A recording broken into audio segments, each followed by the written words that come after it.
Hi students, good afternoon all of you. હવે તમે fourth સેમમાં આવી ગયા છો, મતલબ કે ફોર્થ સેમના જે આપણા લેક્ચર્સ છે એ હવેથી ચાલુ થવાના છે. તો આપણો એક સબ્જેક્ટ છે થિયરી ઓફ મશીન્સ. ઓકે, તો થિયરી ઓફ જે મશીન સબ્જેક્ટ છે તો એમાં આપણે કેટલી બધી માહિતી મશીન્સ વિશે લેવાની છે કે મશીનના અલગ અલગ પાર્ટ્સ છે. તો ડિફરન્ટ કઈ રીતે આપણે આગળ જોવાનું છે એ જોઈશું. આપણે 1 by 1 ચેપ્ટર્સમાં બધી માહિતી ને બધી ડેફિનેશન્સ, ઇક્વેશન્સ આપણને આપેલા છે. ઓકે, તો ફર્સ્ટ ઓફ ઓલ આપણે જોઈશું ચેપ્ટર નંબર 1. તો ચેપ્ટર નંબર 1 જે આપણું છે એ ઇન્ટ્રોડક્શનનું ચેપ્ટર છે કે ઇન્ટ્રોડક્શન્સમાં આપણને શું શું આપેલું છે.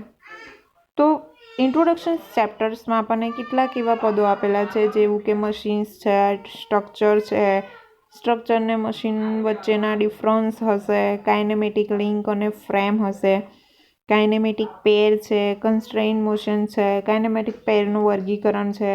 ઓકે, તો સ્ટેપ બાય સ્ટેપ આપણે જોઈશું કે કઈ રીતે આપણે આગળ ઇન્ટ્રોડક્શનમાં શું છે. ઓકે, તો પહેલાં જ આપણે જોઈશું કે થિયરી ઓફ મશીન જે છે એને આપણે કઈ રીતે ઓળખીશું. થિયરી ઓફ મશીન આપણે કોને કહીશું?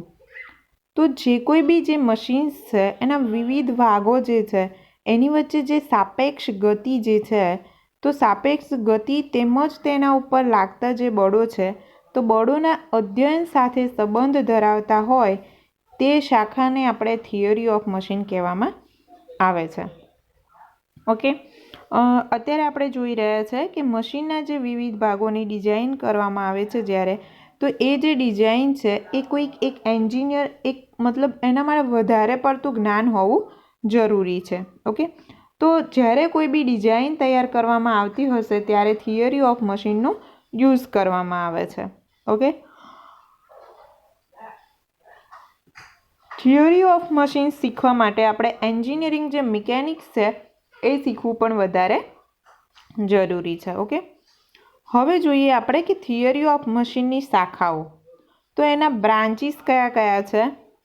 તો થિયરી ઓફ મશીન્સ જે છે એને આપણે કાઇનેમેટિક્સ અને ડાયનેમિક્સમાં બે ભાગમાં વહેંચવામાં આવે છે. હવે જે ડાયનેમિક્સ છે એના બે ભાગ છે, સ્ટેટિક અને કાઇનેટિક્સ. ઓકે, કાઇનેમેટિક્સ અને કાઇનેટિક્સ બંને ડિફરન્ટ છે.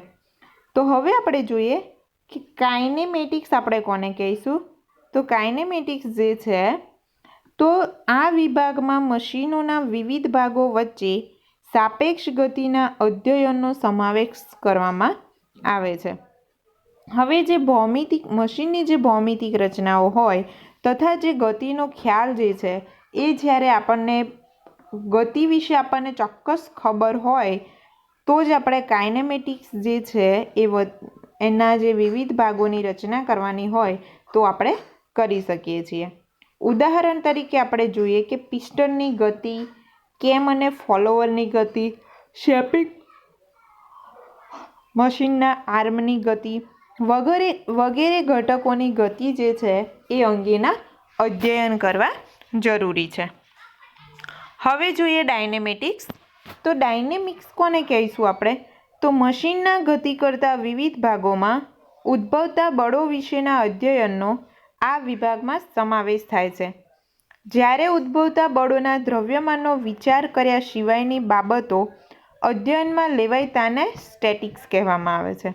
તથા જ્યારે મશીનના વિવિધ ભાગોની ગતિ, દ્રવ્યમાન અને ઇનર્શિયા ફોર્સનો પણ વિચાર કરવામાં આવે ત્યારે તેને કાઇનેટિક્સ કહેવામાં આવે છે.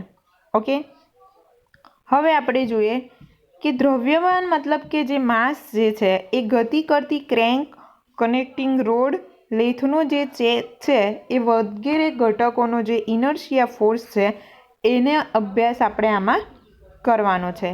ઓકે, તો ડાયનેમેટિક્સના જે ભાગ છે સ્ટેટિક્સ અને કાઇનેટિક્સ. ઓકે, હવે આપણે જોઈએ કે જે મિકેનિક્સ છે તો મિકેનિક્સના પાયાના મુદ્દાઓ જોઈશું કે બેઝિક ટોપિક્સ ઓફ મિકેનિક્સ. તો બેઝિક ટોપિક્સ ઓફ મિકેનિક્સમાં આપણે જોઈશું કે કયા કયા આપણે ટોપિક વિશે ચર્ચા કરવાની છે. તો અદિશ રાશિ મતલબ કે સ્કેલર ક્વોન્ટિટીઝ. તો સ્કેલર ક્વોન્ટિટી જે રાશિઓ ફક્ત પરિમાણ મતલબ કે મેગ્નિટ્યુડ કે માત્રા ધરાવતી હોય છે તે રાશિઓને અદિશ રાશિઓ કહેવામાં આવે છે. દાખલા તરીકે ક્ષેત્રફળ, ઘનફળ, સમય, ઘનતા અને દ્રવ્યમાન. સદિશ રાશિ જોઈએ મતલબ કે વેક્ટર ક્વોન્ટિટીઝ જોઈએ તો વેક્ટર ક્વોન્ટિટીઝમાં શું છે કે જે રાશિઓ પરિમાણ તેમજ દિશા ધરાવતી હોય મતલબ કે મેગ્નિટ્યુડ અને ડાયરેક્શન ધરાવતી હોય તે રાશિઓને આપણે સદિશ રાશિઓ કહેવામાં આવે છે. એમાં આવશે આપણે વેગ, પ્રવેગ અને બળ. ઓકે, હવે જોઈએ કે જે રાશિઓ છે એનું રિપ્રેઝન્ટેશન આપણે કરવાનું હોય તો કઈ રીતે કરી શકીએ.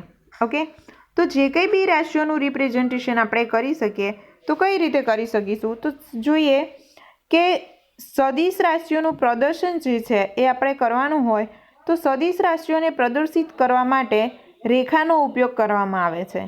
એક રેખા જે છે એને તમે દર્શાવશો ત્યારે તમે સદિશ રાશિનું જે રિપ્રેઝન્ટેશન છે એ કરી શકશો. જે ચોક્કસ લંબાઈની હોય છે તથા તે શરૂઆતનું તથા છેડાનું બિંદુ ધરાવતી હોય છે.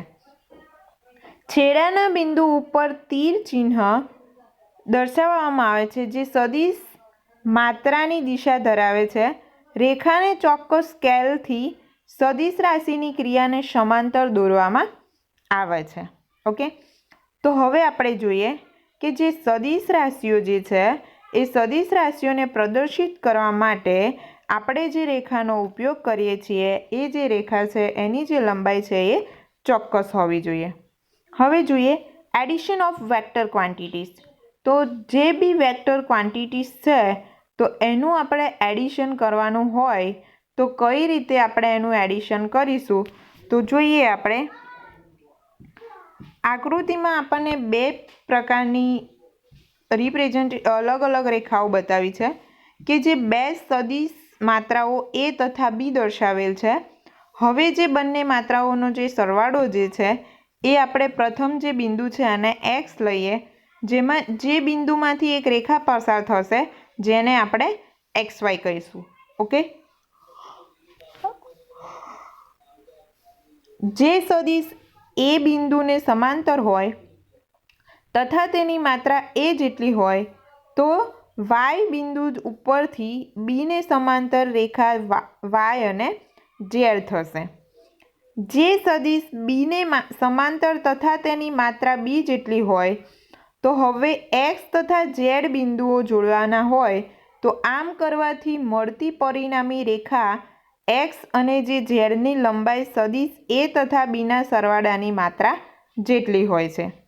હવે શું છે કે જ્યારે તેની દિશા એ તથા બીના સરવાળાની માત્રાની દિશા ધરાવે છે તો એ તથા બી બંને સદિશ દર્શાવ્યા છે તો બંને સદિશનો સરવાળો ગ્રાફિકલ પદ્ધતિ દ્વારા દર્શાવાય છે. ઓકે, હવે શું છે કે જે સદિશ અને અદિશ બંને જે રાશિઓ છે તો બંને રાશિઓને આપણે કઈ રીતે દર્શાવવાની છે. તો પહેલી જે રાશિ છે એ ફક્ત પરિમાણ દર્શાવે છે મતલબ કે મેગ્નિટ્યુડ દર્શાવતી હોય એને આપણે સદિશ રાશિ કહીશું. અને જે પરિમાણ મતલબ કે મેગ્નિટ્યુડ અને ડાયરેક્શન મતલબ કે પરિમાણ અને દિશા બંને ધરાવતી હોય તો એને આપણે સદિશ રાશિ કહીશું. ઓકે, તો સદિશ રાશિઓનું જે રિપ્રેઝન્ટેશન કઈ રીતે કરવાનું હોય છે એનું એડિશન કઈ રીતે કરવાનું હોય છે એ આપણે જોયું. ઓકે, મતલબ કે જે બે ટોપિક્સ બેઝિક મિકેનિક્સના જે ટોપિક્સ છે એ સદિશ અને અદિશ વિશે આપણે થોડી માહિતી મેળવી લીધી છે. ઓકે, તો થિયરી ઓફ મશીન્સમાં આપણે જોઈશું કે first of all theory of મશીન્સમાં આપણે થિયરી ઓફ મશીન્સ શું છે એની થોડી માહિતી મેળવી છે. થિયરી ઓફ મશીનની જે બ્રાન્ચ છે મતલબ કે એને બે બ્રાન્ચમાં કાઇનેમેટિક્સ અને ડાયનેટિક્સમાં વહેંચવામાં આવે છે. ડાયનેટિક્સના બે ભાગ છે, સ્ટેટિક અને કાઇનેટિક્સ. ઓકે, તો જે કંઈ બી મશીનના ભાગોની જે રચના મતલબ જે ડિઝાઇન તૈયાર કરવામાં આવે છે એ આપણે થિયરી ઓફ મશીન્સ દ્વારા કરી શકીએ છીએ.